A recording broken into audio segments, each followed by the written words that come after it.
Well, hi everybody. Well, I've been working on these Ishizukuri, right? I've got a goal of making 1,000. I'm past 800 now. Well, happens because, well, every time I sit down here at this table, I whip out almost 100. Well, anyway, what I thought I'd do today is to explain what I have learned.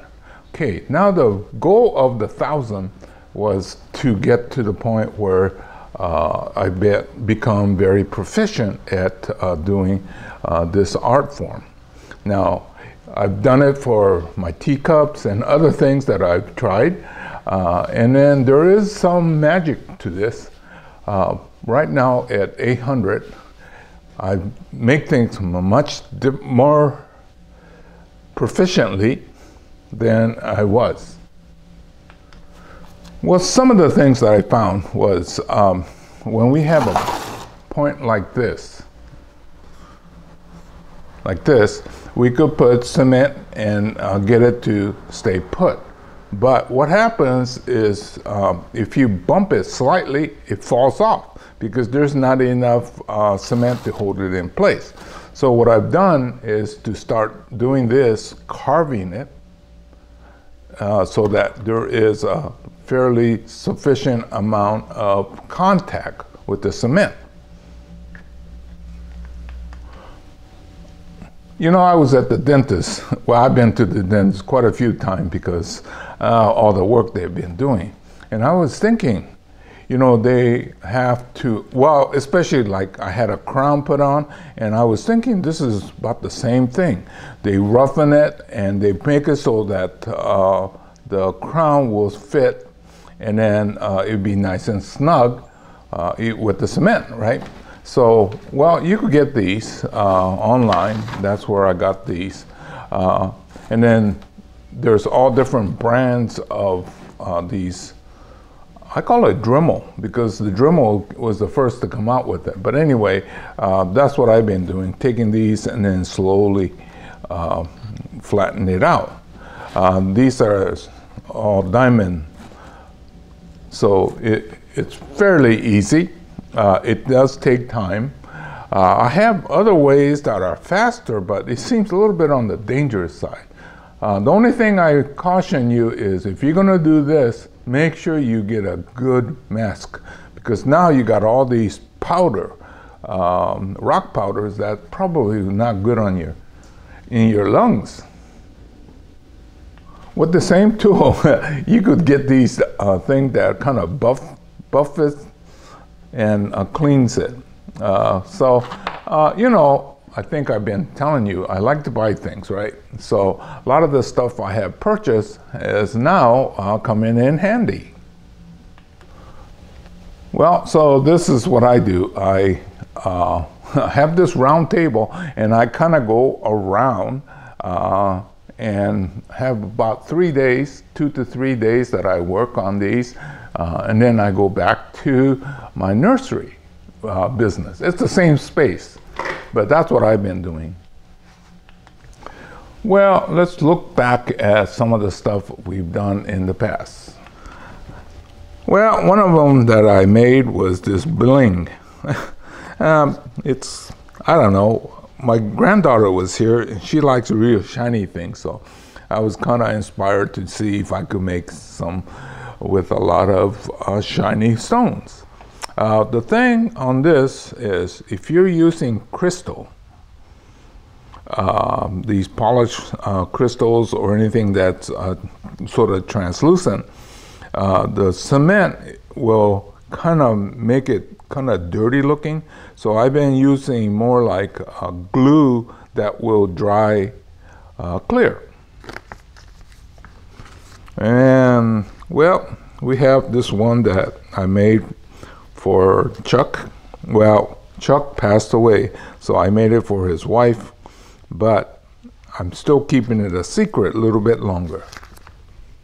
I'm starting to name my pieces.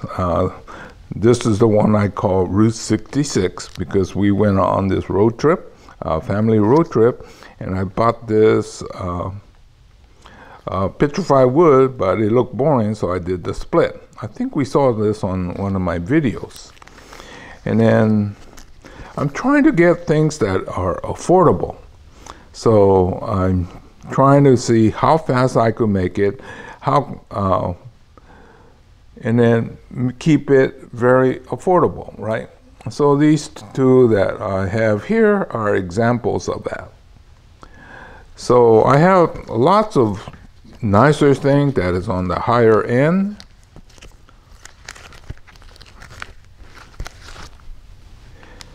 Yeah, high-end things are easy to make, but you know, it's all about the affordability, but I also want to make things that's unique. Yeah, here's some samples of things that I made. This will be more like an intermediate. And then, oh yeah, I ran across this ugly rock. This base of this thing is ugly. But when you put it together, actually, it's got some appeal to it. So don't discard anything that seem outwardly ugly or not presentable.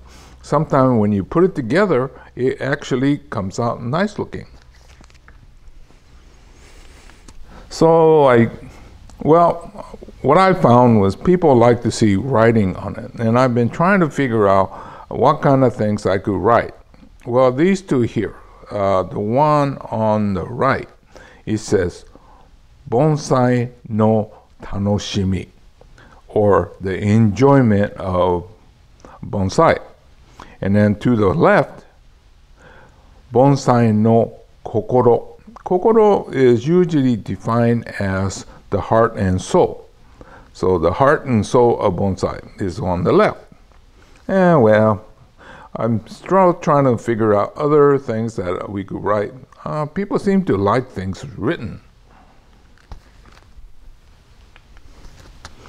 So anyway, I've been working and making different things. Well, some of the basic, let's go back to our basics. Well, this morning I went to service my pump and down in the creek, and I found this one here, which is great, except that it's not stable, right? I could kind of, oh yeah, but it'll be tipsy. So what I've been doing is I'm adding the footing so that it's nice and stable. So a lot of times you could take two mediocre rocks and make it so that it works together. This one here, I believe, had a crack in here, but now that I got these two together, it looks very nice. And on this one here, I have a choice. I could add the lantern up here, but I think I'm going to add it here. So this one here, I took the grinder and ground it down. Same with this one here. Yeah, well, I was telling you at the dental office, right, when they're doing it, I noticed they go slightly under. So what I did was I went underneath here, and then I put the this kind of piece on here, and it'll be enough cement that holds it in place. So that's one of the things that I have learned after I passed like the 600. And then, well, what really gave me the idea was out of necessity. Well, every time I have something that's made that's delicate, when I hit something, then it falls off.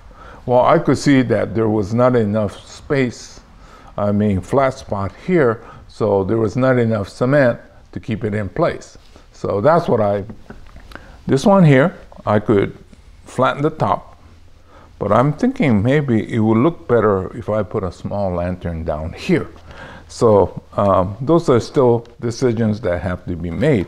But the first thing you have to do is stabilize. Like this one here, it wasn't going to stay up because see how it is? But then you put this together, and then I'm going to resurface this so that even on the bottom side, it'll look better. But in the initial state, I just had to put enough so that it will stick together.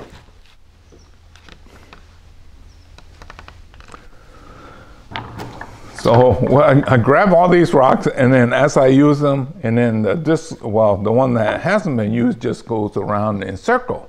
That's what I've been doing. And this round table has been really good in terms of production.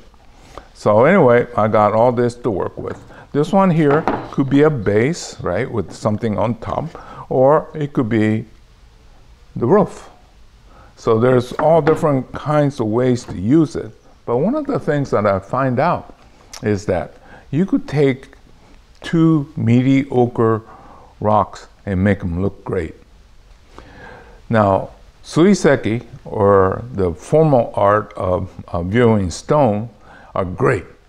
But the chance of most of us finding a great suiseki in our lifetime is slim, versus taking something that are mediocre and making something better. I think is the draw of the Ishizukuri. And plus the fact that, you've seen me take something from Las Vegas and then on road trips and things like that. So I think that we have a pretty good future with our Ishizukuri.